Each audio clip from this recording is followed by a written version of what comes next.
अस्सलामुअलैकुम friends, welcome to mentor अलीशे। आज का हमारा टॉपिक है नॉर्मलाइजेशन सेकंड नॉर्मल फॉर्म। मतलब कि हमारे पास सेकंड नॉर्मल फॉर्म क्या होती है आपको बताती चलूँ। अगर आप मेरे चैनल पर नए हैं, मेरी वीडियो पहली दफ़ा देख रहे हैं तो मेरे चैनल को सब्सक्राइब करें। और इस लेक्चर से पहले मैंने फर्स्ट नॉर्मल फॉर्म और नॉर्मलाइजेशन का जो इंट्रोडक्शन है उसके बारे में वीडियो बना दी है। अगर आपने उसको नहीं देखा है तो जल्द से जल्द जाके उसको देखें। तो आइए आज का लेक्चर शुरू करते हैं कि सेकंड नॉर्मल फॉर्म हमारे पास क्या होती है। Second normal form a relation that is in first normal form. मतलब कि हमारे पास एक ऐसा रिलेशन होना चाहिए जो सबसे पहले तो हमारे पास फर्स्ट नॉर्मल फॉर्म के अंदर होना चाहिए। एवरी नॉन प्राइमरी की attribute is fully functionally dependent on the primary की। मतलब कि हम लोग इस तरह होता है, तो इस तरह होता है हमारे पास कि एक टेबल हम लोग लेते हैं, उसके अंदर हम लोग एक एट्रीब्यूट्स लेते हैं अपनी मर्ज़ी के, ठीक है। जैसे स्टूडेंट टेबल है, उसके अंदर उसके एट्रीब्यूट्स हों, ठीक है। तो उसके अंदर से एक जो एट्रीब्यूट है उसको हम लोग प्राइमरी एट्रीब्यूट कह सकते हैं, ठीक है। तो वो प्राइमरी की एट्रीब्यूट हमारे पास क्या होता है कि वो यूनिकली आइडेंटिफाई कर रहा होता है, ठीक है। तो क्या कह रहे हैं कि हमारे पास जो एक प्राइमरी की एट्रीब्यूट है वो होना चाहिए, ठीक है। और जो बाकी एट्रीब्यूट्स है ना वो हमारे पास नॉन प्राइमरी की एट्रीब्यूट होने चाहिए। और वो जो नॉन प्राइमरी की एट्रीब्यूट्स है ना वो प्राइमरी की एट्रीब्यूट के ऊपर डिपेंडेंट होने चाहिए। शुड नॉट रिपीटिंग एट्रीब्यूट्स, इसके अंदर हमारे पास रिपीटिंग एट्रीब्यूट्स नहीं होते हैं, ठीक है। नो डुप्लीसिटी, इसके अंदर हमारे पास कोई डुप्लीकेशन ऑफ डाटा इतना नहीं होता है। उसके अंदर कॉलम्स एट्रीब्यूट्स ये जो है ना हमारे पास क्या है, ये डुप्लीकेट नहीं होते हैं।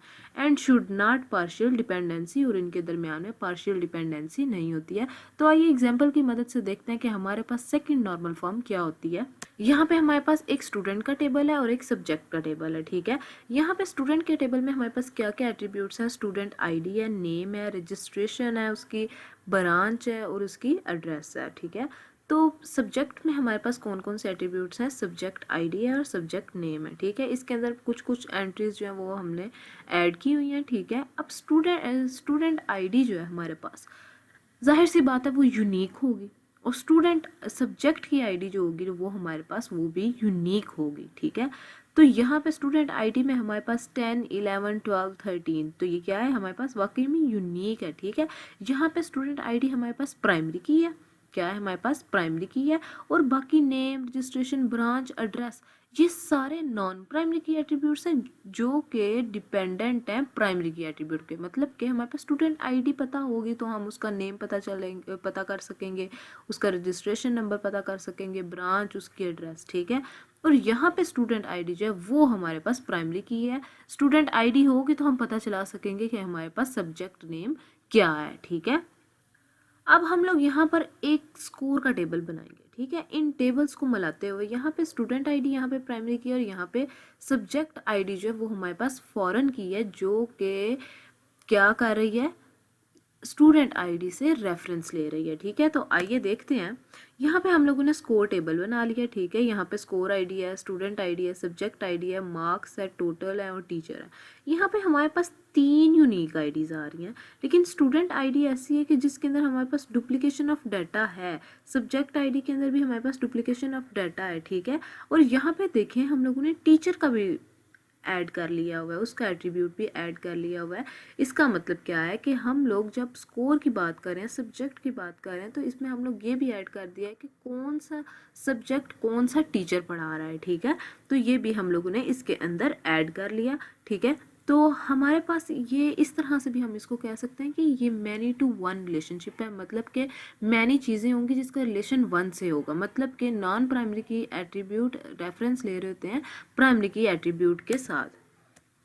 यहाँ पे मैंने एक एग्जांपल लिया, स्टूडेंट आईडी सब्जेक्ट आईडी जो है वो कोर्स टेबल के साथ रिलेशन में है। यहाँ पे देखें स्टूडेंट आईडी और सब्जेक्ट आईडी किसके साथ रिलेशन में है, कोर्स आईडी के साथ, ठीक है। मतलब कि स्टूडेंट आईडी होगी और सब्जेक्ट की आईडी होगी तो ही हम लोग उसका कोर्स का टेबल बना सकेंगे।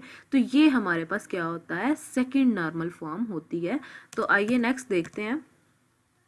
दे together can uniquely identify any row of data in score table, मतलब कि ये इसलिए हम लोगों ने इनको टुगेदर किया, आपस में मिला दिया, ताकि हमारे पास हर रो जो हो ना वो यूनिकली आइडेंटिफाई करे, क्योंकि सेकंड नॉर्मल फॉर्म क्या होती है कि वो यूनिकली आइडेंटिफाई करती है हर रो को।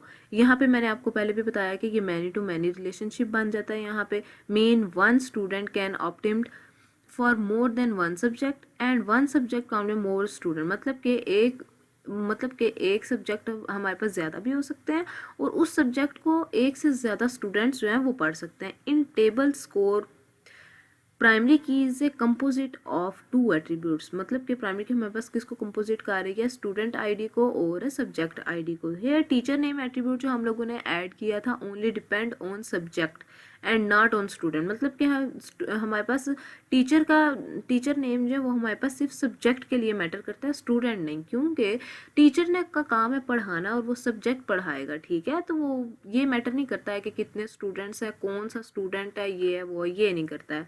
तो दिस इज पार्शियल डिपेंडेंसी, ठीक है। तो ये था हमारा आज का लेक्चर कि हमारे पास सेकंड नॉर्मल फॉर्म क्या होती है। आइए नेक्स्ट लेक्चर में मिलते हैं कि हमारे पास थर्ड नॉर्मल फॉर्म क्या होती है। अगर आपने मेरे चैनल को सब्सक्राइब नहीं किया है तो जल्द से जल्द सब्सक्राइब करें।